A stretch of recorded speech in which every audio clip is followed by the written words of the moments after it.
నీకు జగన్మోహన్ రెడ్డికి ఉండే వ్యత్యాసం ఒకటే, నీకు నోరు పెద్దది, జగన్మోహన్ రెడ్డికి నోరు చిన్నది. నువ్వు అబద్ధాన్ని నిజం చేసి నమ్మించగలుగుతావు, జగన్మోహన్ రెడ్డి నిజాన్ని కూడా నమ్మించలేని పరిస్థితుల్లో ఉన్నాడు. 10 సార్లు చెప్పుకోలేడు పాపం. ఆయన ఏమైనా మాట్లాడితే మనం మంచి చేస్తాము, ప్రజలు గుర్తిస్తారు, పైన దేవుడు ఉన్నాడు, కింద ప్రజలు ఉన్నారు. మధ్యలో చంద్రబాబు నాయుడు ఉండేవాడు కనుక్కోలేను పాపం. మధ్యలో ఇంకొకడు ఉన్నాడు, పైన దేవుడు ఉంటే కింద ప్రజలు ఉంటే మధ్యలో బాబు ఉన్నాడు. నందిని పందిని నందిని చేసేవాడు. అది మా జగన్ తెలియక మేమందరం శంఖన ఆగిపోయినాం.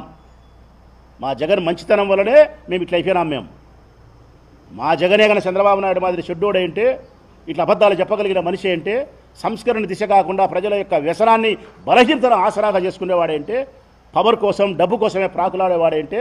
మేము మళ్ళీ పవర్లో ఉండింది ఈరోజు వేధింపులకు మేము గురయ్యేటోళ్ళం కాదు. 100% చెప్పగలుగుతానా, జగన్ మంచితనమే, జగన్ ప్రజాహితం కోరడమే, జగన్ సంస్కరణపై ప్రయాణం చేయడమే. నాడు నేడు మన బడి సంస్కరణ కాదా? సచివాలయాల సంస్కరణ కాదా? గ్రామ వాలంటరీ వ్యవస్థ కాదా? రైతు భరోసా కేంద్రాలతో రైతులకు సలహాలు ఇచ్చి ఎరువులు మందులు ఊళ్ళల్లో పల్లెల్లో పంచినేది సంస్కరణ కాదా? ఇంటింటికి డాక్టర్లు పంపించినాడు సంస్కరణ కాదా? నీకు కావాల్సిన బర్త్ డెత్ సర్టిఫికేట్ ఎంఆర్ దగ్గర దొరకాల్సినవి నీ ఇంటికి వచ్చి ఇచ్చినారు సంస్కరణ కాదా? ఆరోగ్యశ్రీలో వేల జబ్బులను సమకూర్చినాడు సంస్కరణ కాదా? స్కూళ్ళల్లో ఇంగ్లీష్ మీడియం ప్రవేశపెట్టాడు, సెంట్రల్ సిలబస్ తీసుకొచ్చినాడు, డిజిటల్ ఎడ్యుకేషన్ తీసుకొచ్చినాడు, వైద్య పరీక్షలు చేయించినాడు సంస్కరణ కాదా?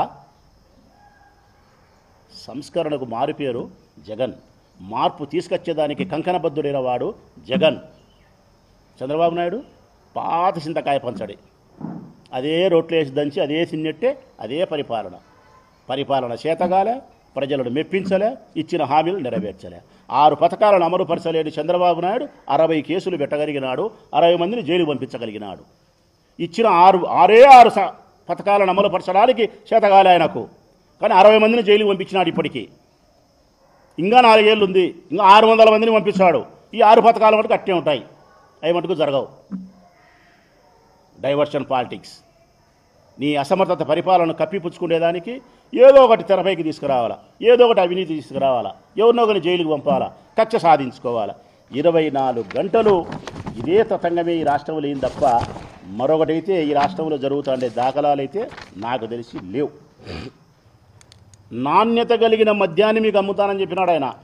నాణ్యత కలిగిన మద్యాన్ని జగన్మోహన్ రెడ్డి ప్రభుత్వంలో నాణ్యత లోపించిన మద్యాన్ని అమ్ముతున్నాడు. ఆ మద్యం తాగితే అది విషము, మనుషులు మరణిస్తున్నారు అని చెప్పినాడు. నేను వచ్చిన తర్వాత ధరలు తగ్గించి నాణ్యత కలిగిన మందు అమ్ముతా అంటున్నాడు. ప్రజల అమాయకులు తెలుసుకోవాలా. జగన్మోహన్ రెడ్డి ప్రభుత్వంలో ఏ మద్యం బాటలైతే ఇది వచ్చిందో ఇప్పుడు అదే బాటలే వస్తుంది ప్రజలారా. సేమ్ డిస్టిలరీ అంటే సేమ్ ఫ్యాక్టరీ.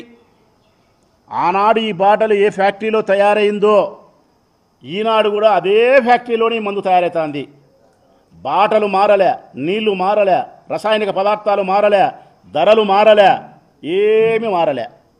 జగన్ అమ్మినప్పుడు మాత్రం ఇది విషం, చంద్రబాబు నాయుడు ప్రభుత్వం అమ్మినప్పుడు మాత్రం ఇది అమృతం. అప్పుడు తాగితే మాత్రం మనుషులకు నాసిరకం, ఇప్పుడు తాగితే మాత్రం నాణ్యత కలిగిన మందు. అప్పుడు తాగితే ఆరోగ్యం క్షీణిస్తుంది, ఇప్పుడు తాగితే ప్రజలారా చంద్రబాబు నాయుడు తెచ్చిన ఈ మందు తాగితే యవ్వనం వస్తుంది. యవ్వనం.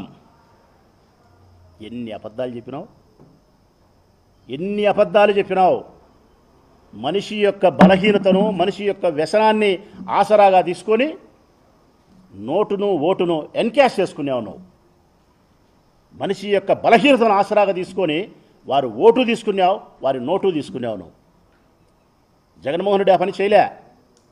సంస్కరణ దిశగా ప్రయాణం చేసినాడు, మార్పు తీసుకురావాలా సమాజాన్ని అనుకున్నాడు. అందుకే నువ్వు బ్రాందీ షాపులు పెంచితే ఆయన బ్రాందీ షాపులు తగ్గించినాడు.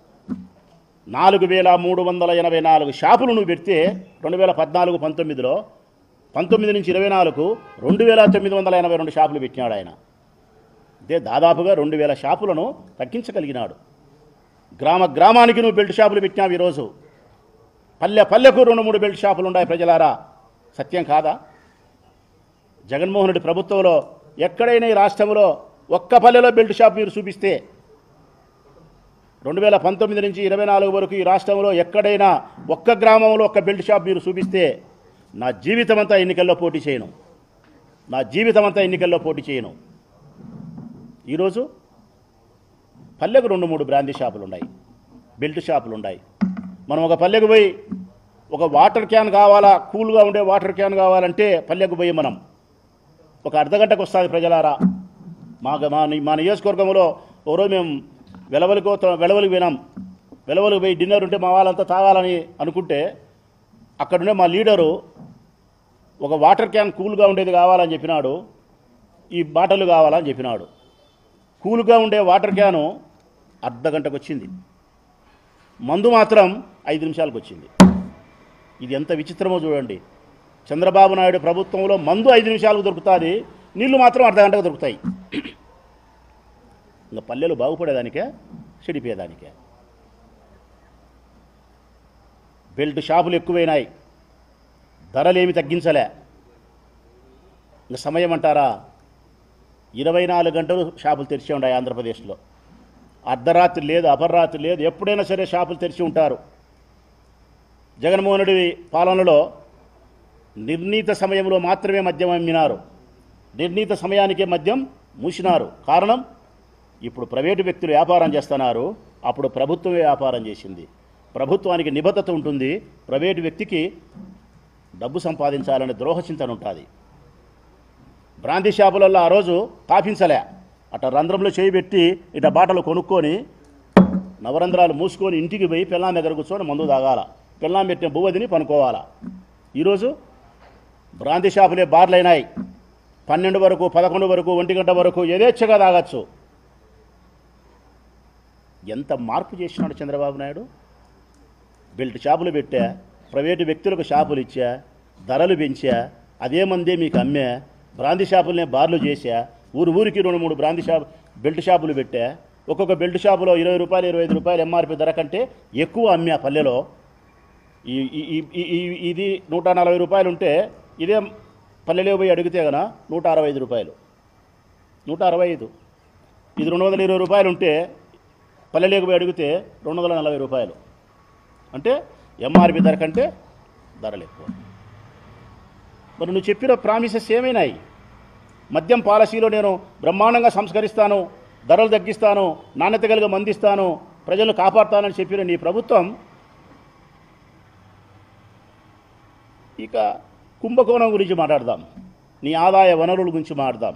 నువ్వు అదే కదా ఇన్నాళ్ళు మాట్లాడుతుండేది. ఈ 10 నెలలు 3,200 కోట్లు సంపాదించారు, 3,200 కోట్లు సంపాదించినారు, వాడు లెక్క కొట్టాడు, వీడు లెక్క కొట్టాడని. నేను అడుగుతా ఉన్నా ఈరోజు ప్రజలారా, స్పష్టంగా చెప్తా ఉన్నా, మనసా వాచే కర్మేనా, మనస్ఫూర్తిగా నిజాయితీగా మాట్లాడుతూ ఉన్నా. నా ప్రొద్దుటూరు నియోజకవర్గంలో 40 బ్రాందీ షాపులు ఉన్నాయి, ఒక 40 బ్రాందీ షాపులు. ఒక్కొక్క బ్రాందీ షాపు నుంచి నెల వస్తానే 1వ తారీఖున ఎక్సైజ్ డిపార్ట్మెంట్కు 70,000 రూపాయలు, పోలీస్ స్టేషన్కు 30,000 రూపాయలు. ఇది మళ్ళీ నేను చెప్పినది నేను చెప్తానా ఇప్పుడు, నిజమే. నాకంటే ముందు వరదరాజరెడ్డి చెప్పినాడు ఇది.